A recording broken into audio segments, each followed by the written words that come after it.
Hi 100 days Germany visa question ചാലഞ്ചിന്റെ 17ാമത്തെ ദിവസത്തിലേക്ക് സ്വാഗതം. ഡിസംബർ 11 VFS അപ്പോയിന്റ്മെന്റ് ആയിരുന്നു. ഒപ്പയറിന്റെ ആണ്. അപ്പം ജാനുവരി 11 ആകുമ്പോൾ വിസ ഡിസ്പാച്ച് ആകുമോ അതോ ഡിലേ വരുമോ? അതുപോലെ തന്നെ അതിന് കൂടെ തന്നെ ഒരു ക്വസ്റ്റ്യൻ കൂടെ ചോദിച്ചിട്ടുണ്ട്. ഒരു ഡൗട്ടും കൂടെ ചോദിച്ചോട്ടെ. 1 ഇയർ ആണല്ലോ ലാംഗ്വേജിന്റെ വാലിഡിറ്റി. അപ്പം കറക്റ്റ് 1 ഇയറിൽ തന്നെ കൊടുക്കുകയും പിന്നെ ലാംഗ്വേജ് സർട്ടിഫിക്കറ്റ് ലാംഗ്വേജിന്റെ സഫിഷ്യന്റ് ലെറ്ററും കൂടി വെക്കുകയാണെന്നുണ്ടെങ്കിൽ റിജക്ഷൻ വരുമോ എങ്ങനെയാണെന്ന് അറിയുമോ? പിന്നെ ലാംഗ്വേജിന്റെ ഡേറ്റ് നോക്കുന്നത് എങ്ങനെയാണ്? എക്സാം എഴുതിയ ഡേറ്റ് ആണോ അതോ താഴെ വേറൊരു ഡേറ്റ് കൂടി ഉണ്ടല്ലോ, നമുക്ക് കിട്ടുന്ന ഡേറ്റ് ഉണ്ടല്ലോ, ആ ഡേറ്റ് ആണോ നോക്കുന്നത്? ഒപ്പയർ വിസയ്ക്ക് അപ്ലൈ ചെയ്തതിന് ശേഷം നമ്മുടെ ഫാമിലിയിൽ ഇത് എൻക്വയറി പോകും.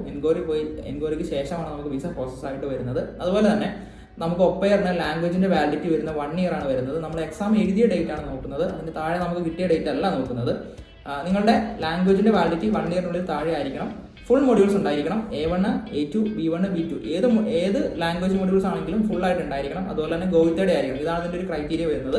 ഇത്രയും കാര്യങ്ങൾ ശ്രദ്ധിച്ചു കഴിഞ്ഞാൽ നിങ്ങൾക്ക് ഒപ്പയർ വിസ ലഭിക്കുന്നതായിരിക്കും. ഇന്നത്തെ ഈ വീഡിയോ നിങ്ങൾക്ക് പ്രയോജനപ്പെട്ടെങ്കിൽ ഫോളോ ചെയ്യുക. നിങ്ങളുടെ ക്വസ്റ്റ്യൻസ് കമന്റിൽ അറിയിക്കുക. അതാണ് ഞാൻ ആൻസർ ചെയ്യുന്നതായിരിക്കും. Thank you all.